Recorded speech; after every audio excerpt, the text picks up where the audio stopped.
So a no-no drill isn't just jumping a pile of brush or going between two chairs. A no-no drill, anytime you know the dog and recall and attempt to achieve something different, you're using what we call, and what I learned to be called, the no-no procedure. You're just telling them, no, that's not right. Let's try something else. So yeah, you do have to condition them to that. Just the basic wagon wheel drill with 8 white bumpers or even 4 white bumpers, you do typically start that process. I don't necessarily think you have to put a pile of brush out and teach them to jump it.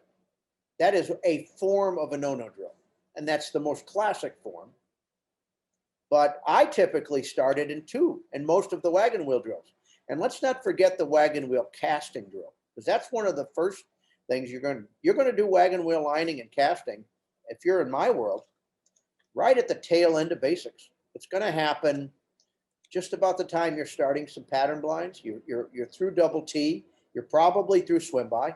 And if you're doing double T and you're in the north and it's this time of year, you're going to jump into some of these basic casting drills, and even three-handed casting drill that you start on double T.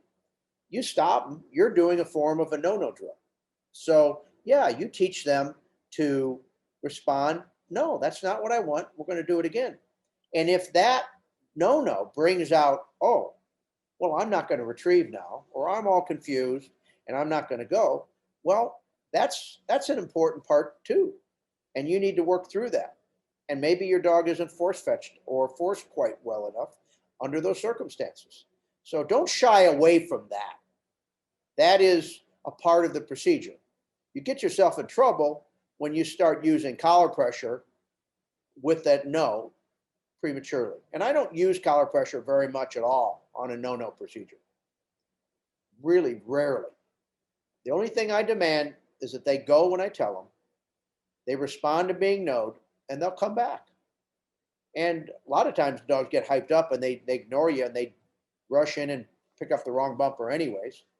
And I stop them and I go up and I tell them no, and I take the bumper away and I move up and I teach them, because I would prefer to just be able to say no, just about that loud. Just no, just stop. We're going to try something else. And they'll come back. And if you do it right, they'll kind of like, all right, that wasn't it. Maybe it's just a little over there. And they'll be really receptive to your communication, because you want to build a healthy response to that. And it's a form of a little bit of mental pressure, getting them to bear down and try harder. And you build that type of communication and process early on. Because there's some questions about, if I do this, I'm worried this is going to happen. Well, it's going to happen. And if it doesn't happen a little bit in basics, then you probably aren't prepared for all of the pitfalls that are ahead of you, because they're there, I promise you. But if you've dealt with them, done some no-nos, all of a sudden, oh, maybe I'm not going to go, maybe I'm not going to look. And you teach them, no, you're going to go. And then and you simplify to the right amount so that you can reward effort and you embolden them. They go like, wow, I can do this. That's an exciting thing.